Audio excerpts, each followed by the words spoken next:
ইসলামী বক্তা মাওলানা হামজার মাহফিলে বিশ্বসুন্দরী খেতাব পেলেন বলিউডের অভিনেত্রী রশ্মিকা। ভাইরাল ভিডিও নিয়ে সোশ্যাল মিডিয়ায় চলছে তোলপাড়। দক্ষিণী সিনেমার জনপ্রিয় অভিনেত্রী রশ্মিকা মান্দানা ক্যারিয়ারে সম্ভবত সোনালী সময় অভিহিত করছেন রশ্মিকা। এই সুন্দরীর প্রশংসায় পঞ্চমুখ নেটিজেন থেকে শুরু করে বিভিন্ন মহলের মানুষ। তবে এবার যেন ছাপিয়ে গেল সকল উদাহরণকে। সম্প্রতি জনপ্রিয় ইসলামী বক্তা মাওলানা হামজার ওয়াজ মাহফিলে জায়গা করে নিয়েছে মান্দানা।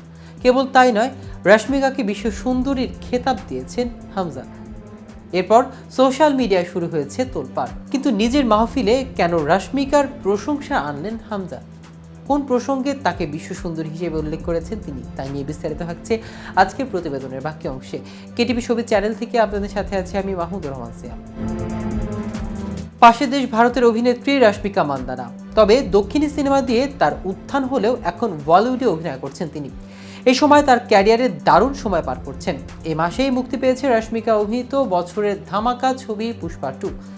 এবার সেই রশ্মিকাকে নিয়ে এদেশের ওয়াজ মাহফিলে কথা বলেছেন বিশিষ্ট আলেম এবং ইসলামী বক্তা আমির হামজা। তার বয়ানে উঠে এসেছে ওই অভিনেত্রীর নাম।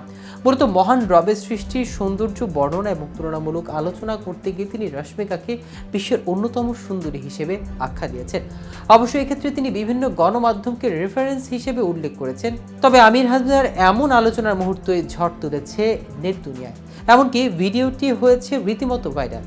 সাম্প্রতিক সময়ে ওই ভিডিওতে দেখা যায় আমির হামজা বলেছেন, এখন বিশ্বে যত সুন্দর মানুষ আছে আপনারা ইন্টারনেট ঘাঁটবেন, 157টা রাষ্ট্রের মধ্যে চেহারার কাটিংয়ে 1 নম্বরে রয়েছে রশ্মিকা মান্দানা।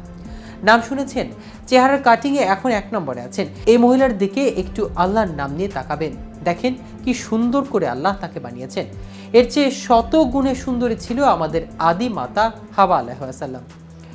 প্রসঙ্গত ক্যারিয়ারে চালু সিনেমার মাধ্যমে তেলেগু সিনেমা অভিষেক হয় রশ্মিকার। পর থেকে বেশ কিছু সিনেমা অভিনয় করলেও ততটা সফলতা পায়নি তিনি। তবে পুষ্পা দ্য রাইজ সিনেমার অসাধারণ সফলতার পর রশ্মিকার জনপ্রিয়তা যেন আকাশ ছুঁয়েছে। অল্প সময়ের ব্যবধানে এই অভিনেত্রী তেলেগু ইন্ডাস্ট্রি জয় করে ইতিমধ্যে বলিউডের নিজের শক্ত অবস্থান তৈরি করেছে। খোঁজ নিয়ে জানা যায় বর্তমানে এক সিনেমার জন্য 10 কোটি টাকা পারিশ্রমিক নিচ্ছেন রশ্মিকা। এদিকে ভারত জুড়ে সিনেমা প্রেমীরা এখন পুষ্পা 2 ছবির মুগ্ধতায় ডুবে আছেন। আল্লু অর্জুন রশ্মিকা মান্দানা অভিনীত এই সিনেমায় মুক্তি পেয়েছে 5 ডিসেম্বর। এটি শুরু থেকেই আয়ের রেকর্ড করে যাচ্ছে। সুকুমার পরিচালিত পুষ্পা 2 দ্য রুল ভারতীয় বক্স অফিসে মাত্র 4 দিনে 500 কোটি গণ্ডি ছাড়িয়ে গেল। এই মুহূর্তে বিশ্বব্যাপী এর আয় 800 কোটি টাকা ছাড়িয়েছে। slacknews.com এর রিপোর্ট অনুযায়ী গত 4 ডিসেম্বর পেইড প্রিমিয়ারে 10.65 কোটি রুপি আয় করেছে পুষ্পা 2। এরপর মুক্তির প্রথম দিনে 164.25 কোটি, শুক্রবার 93.8 কোটি এবং শনিবার 119.25 কোটি রুপি আয় করেছে। তো ভিউয়ার্স, ভিডিওটি সম্পর্কে আপনাদের কোনো মতামত থাকলে আমাদের কমেন্ট করে জানাতে পারেন। সাথে সাথে নিয়মিত শোবিজ রিলেটেড আপডেট ও ইনফরমেটিভ ভিডিও পেতে কেটিভি শোবিজের সাথে থাকুন। ধন্যবাদ সবাইকে।